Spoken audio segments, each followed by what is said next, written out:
Practice all week, ready to go, nothing changed, ready to roll. Only one that's going to be out is Jaylin Williams. He's got a sprain his AC joint in his shoulder, so we're gonna hold him this week. I was hoping he could be able to go, but it's still a little sore on him. You're still holding Marcus until after the bye week. Yeah. I mean, we're not necessarily holding him. He's just not quite ready yet. He's better. He is a lot better, but you know, it's almost better to have broken a bone. You know, sometimes those midfoot sprains are, especially his position. You know, but he is a lot better, running better. But you know, he's still working on his planting and cutting, and changing direction. With Kelly, when you hear high ankle sprain, usually those take weeks to come back from. Yeah, he didn't have a high ankle sprain. Get a little lucky with the fact that it's the lower. Yeah, he didn't. He's able to move around. Yeah, absolutely. Yeah, it wasn't a high ankle sprain at all. So he's responded good.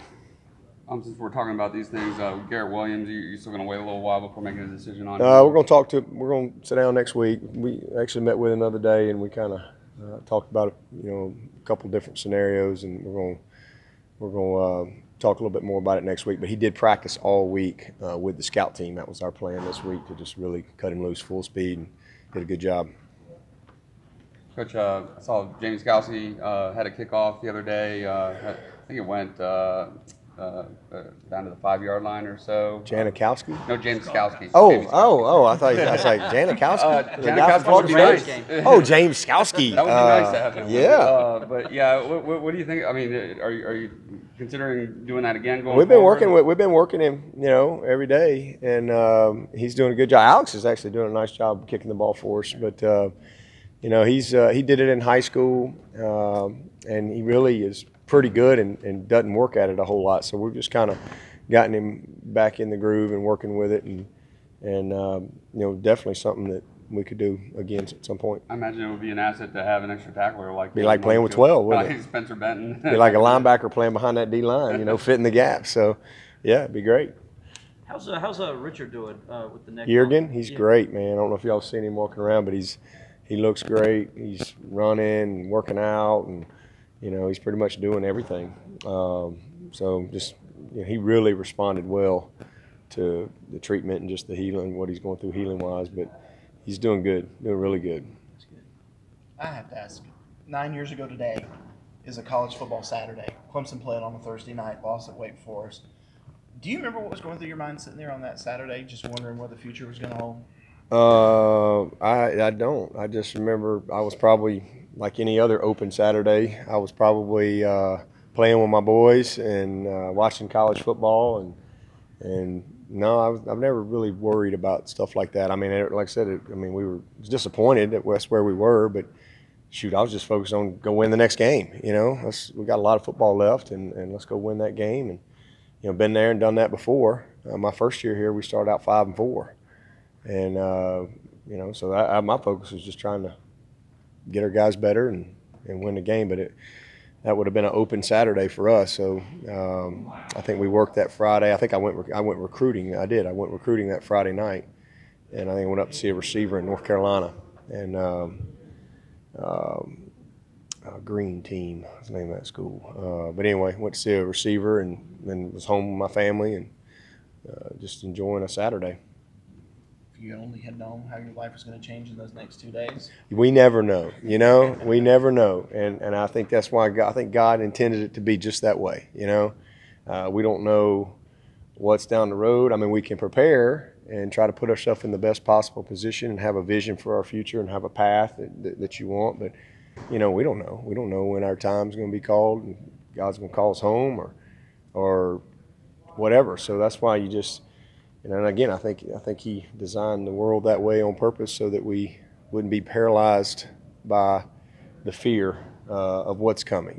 Just live today. Just have a great day today and just take one moment at a time. And that's what I've tried to do. Coach, with a tempo offense that's accelerated is it more important than usual to get them off schedule on early downs? Yeah, I just think you want to get stops. Hopefully they're hurrying up and getting off the field, and putting our offense back on there. I think that frustrates a tempo offense more than anything when they can't really get in rhythm. So now you're playing really fast to punt, that would be a great thing. But that just means, so, I mean, if they're going to play fast, we have to play fast. So we have to match the precision, match the intensity, match the alignment, match the communication. Everything's just kind of ramped up.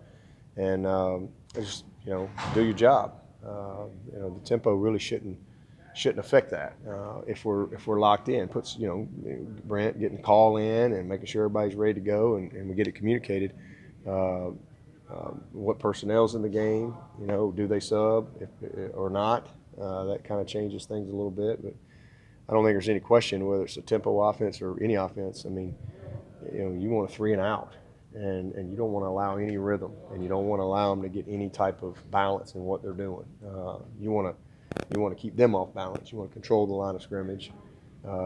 Especially want to stop any type of run game. Just don't let that exist.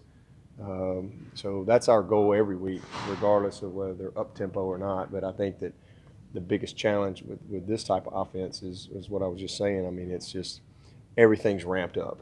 Your sense of urgency from signal, alignment, communication from up top to the sideline. Everything is, it's a lot faster. Coach, you've been getting everybody's best game for a while now, and coaches are always trying to put new wrinkles in, from on a week-to-week basis. But when you go on these road games, you feel like teams are really pulling out the kitchen sink, fake trick plays, fake kicks, that sort of thing. I mean, we don't. I mean, whether we're here or on the road, I think we're going to get everybody's best shot. That's just the nature of where we are, and I love that. I mean, that's a comfort zone for me because to me it's easier to prepare your football team when you know you're going to get the very best of every team you play. I'd much rather have that. So that's just where we are. So that's why it makes it easier for me to get these guys to just focus on Clemson. And who we're playing, that's a given.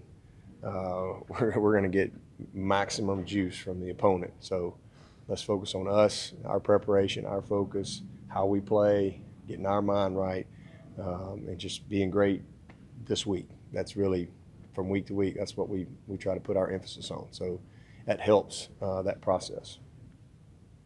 Coach Deshaun has 10 touchdowns in the last couple of weeks, and Clemson's never really had a superstar quarterback in the league.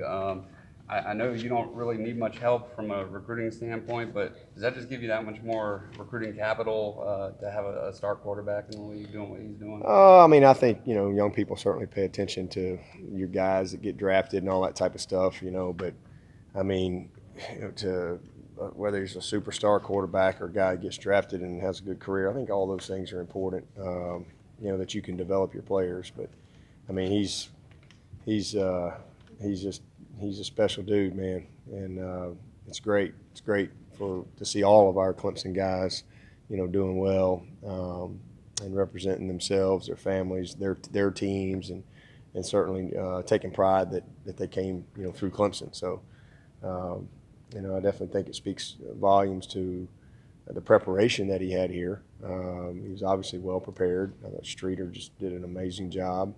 With Deshaun, Chad prior to Streeter getting here as well. So he was just well prepared and just really absorbed everything. He's kind of the model guy that you want in your pro. I mean, he just really absorbed everything and exhausted his moment here. Just kind of got everything he could get out of it.